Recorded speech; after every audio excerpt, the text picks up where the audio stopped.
To znamená, ak sa teda opäť nebudeme rozprávať o farbe pleti, ak sa nebudeme rozprávať o týchto otázkach, čo je rasy a pôvodu, tak tomu mám rozumieť tak, že ak teda niekto má mnoho detí, tak by ste mu dobrali sociálnu dávku a nechali ho ísť pracovať kompáčnou, ale takto stále tomu necelkom dobre rozumiem, možno na to vysvetlíte.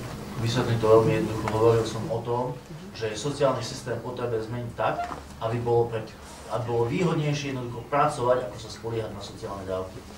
To dá zdravý rozum, že predsa človek, ktorý v svojom vlastnom pote drie 22 dní do mesiaca, povedzme za minimálnu mzdu, tak to jeho ohodnotenie musí byť vyššie ako ohodnotenie niekoho, kto vstane hore bruchom, slušne povedané, ráno a má zarobené.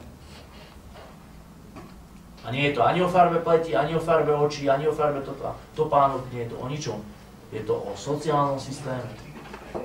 Ja hovorím o tom, že naša vízia je ponúknuť prácu tým, ktorí tú prácu chcú. Na Hore Hroní je kopec ľudí bez roboty, ktorí robili v družstvách. Dnes jednoduchú prácu nemajú a radi by pracovali, no nemajú kde, pretože výrobu, našu slovenskú výrobu, nahradil konzum. Dnes je všade Tesco, dnes je všade Lidl a ľudia si idú kúpiť nemecké jogurty, ktoré sú úplne podradné, namiesto toho, aby sme si vyrobili svoje.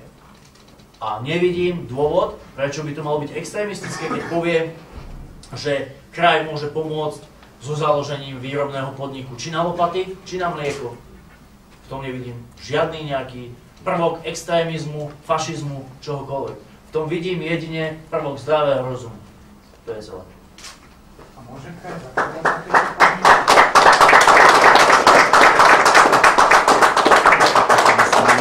Dovolite, a ja by som vám na túto otázku odpovedal, nemusíme ísť Marianko, lebo verejná správa alebo regionálna samospráva je už teraz zriaďovateľom niekoľkých neziskových, rozpočtových alebo príspevkových organizácií, tak prečo by nemohla byť o jednej, o dve navyše?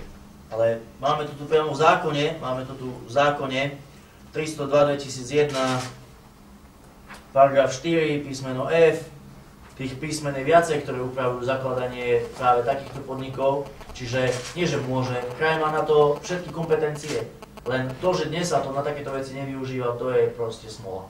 To je, alebo nie smola, to je chyba tých, ktorí tieto možnosti mali a nevyužili ich.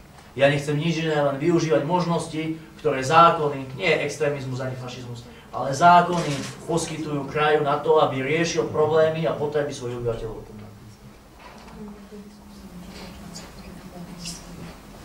Samozrejme, kolegov, ešte ale ste mi neodpovedali na tú otázku, čo s mnohodetnými rodinami, ktoré majú nezamestnaných rodičov, zoberiete im sociálne dávky, aby ste ich prinútili spracovať? Môžem vám odpovedať na otázku. Ja myslím, že rodinnú politiku by sme mali riešiť inde a nie prácu. Práca je práca. Práca zodpovedá práci vzdelanie a primeraná prax. A počet detí, prídavky na ne, úľavy na daniach, na deti a tak ďalej, by mala riešiť oblasť rodinnej politiky, nezamestnanosti. Ja som chcel ešte tak na Sita vrátiť k tej prvej téme. Pokiaľ viem, tie diskusie boli vysielané naživo s ostatnými kandidátmi, teda v rozhlase boli naživo a potom večer boli vysielané v televízii. Toto teda vám nestačí ako nejaká záruka, objektivity, chcete mať nejaké osobné? Dovolite, na toto by som ja odpovedal, nakoľko sám som 7 rokov pracoval ešte v bývalej STVčke a končil som tam ako predseda odborov. Komunikoval som aj s ľuďmi z STVčky, čo sa týka vystúpení pána Kotlebu. STVčka, aj keď dnes je tu, nevieme čo odvysiela, lebo tá komunikácia je taká, že keď napríklad pán Manka dal echo o tom, že bude mať tlačovú besedu z TA3. Volali redaktori z STVčky s tým, že či dáme vyjadrenie. Moja odpoveď bola samozrejme, keď zistíme, čo pán Manka povie. Potom nám povedali, že táto beseda bude vysielaná naživo, tak my si ju samozrejme pozreli. Aj keď samotní redaktori z STVčky mali záujem na naše vyjadrenia. Dostali pokyn od šéf-redaktora alebo od editora, že nás tú odpoveď nemajú robiť. Čiže to je už prvý taký aspekt, čo sa deje teraz vo verejnoprávnej RTVS a prečo vlastne sa to tak deje. Keď si zoberieme, ja sa musím vrátiť trošku do minulosti, voľby v roku 2010, tak celá by sa Markíza v minútovom šote nastrieľa Mariana Kotlebu, to je ten známy šot, kde tam boli tí hajlúci skinheadi z Budapešti, z Berlína, pomáha Al-Qaida, už neviem, čo všetko tam bolo. A v podstate ten istý človek, ktorý bol vtedy riaditeľom televízie Markíza, je teraz riaditeľom RTVS. Ďalšia moja komunikácia s ľuďmi z STVčky bola o tom, že v podstate pán Kotleba sa ani nedostane do slovného duelu s pánom Mankom, ale každého budú riešiť osobitne. A prioritou bola pre nich jedna jediná vec, kľúčovacie plátno.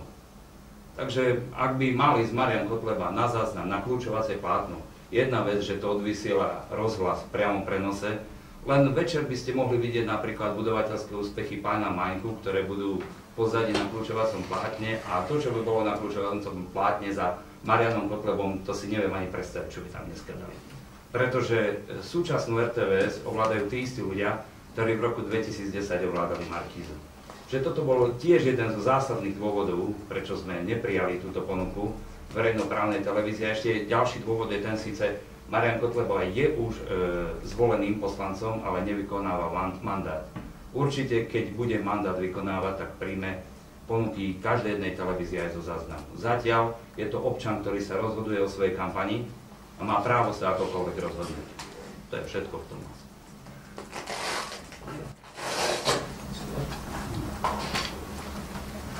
Môžete sa. Nie som z žiadneho média ani za nejakú stranu, robujem, som občan. A vlastne dneska, čo tu vidím, tak dneska je to znova o médiách, malo by to byť občanovi, tak sa spýtam teda otázku priamo pre občana, čo by ste pred nedeľou odkázali svojim a vlastne všetkým voličom. Ďakujem. Prvá otázka. Ďakujem teda za takú otázku. Ja by som chcel ľuďom odkázať hlavne to, aby neboli pasívni a išli do volieb. Voľby sú jediná možnosť, ako môže obyčajný radový človek, ako sme my, človek 1 milión alebo človek 5 milión, rozhodovať o tom, ako ďalej sa bude v našom štáte, respektíve teraz v našom kraji žiť.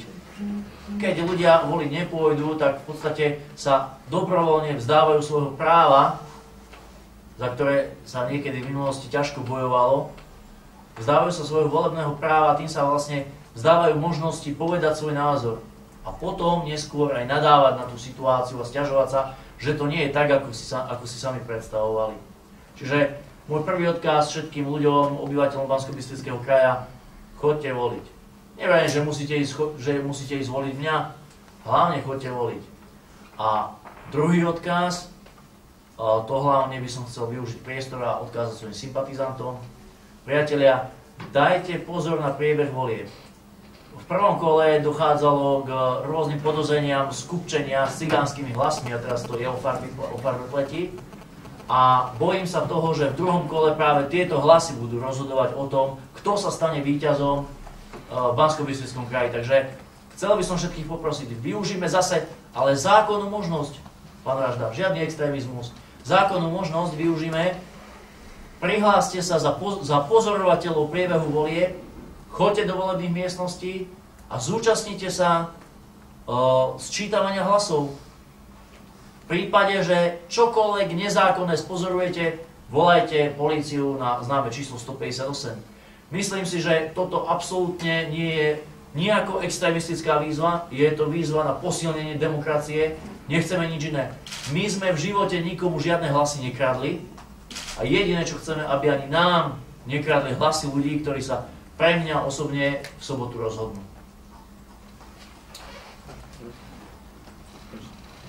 Pavlo, DT Online, dobrý deň. Ja som sa chcel spýtať, už sme spolu komunikovali, v prípade, že by ste boli zvolení za župana, ako by ste pomohli ľuďom na Podpolaní s ich problémom ohľadne ťažby zlata, nejakými konkrétnymi krokmi, nielen tým, že by ste nejako ich verbálne alebo prítomnosťou podporili. A druhá otázka by bola, čo vidíte pozitívne na svojom oponentovi teraz vo voľbách, čo pozitívne sa spravilo na župe v poslednom volebnom období. Ďakujem.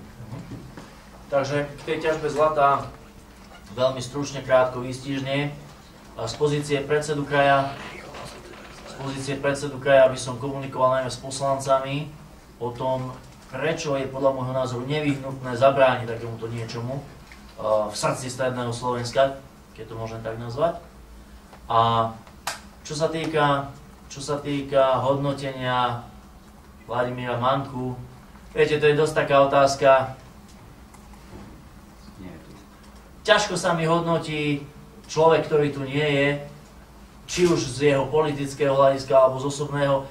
Nezvyknem a nemám rád rozprávať o niekom, kto nemôže povedať svoj názor. Práve na takúto otázku by bol priestor, povedzme v tom živom vysielaní, proste niekde, kde by som si s ním sadol a kde by sme mohli z očí v oči si povedať aj tieto veci. Hej. Takže ak dovolíte, má ešte niekto nejakú poslednú otázku, aby sme to nenaťahovali. Tak vám všetkým pekne ďakujem a pre dnešok by som tú tlačovú besedu uzavrel. Ďakujeme ešte raz. Ďakujem aj ja.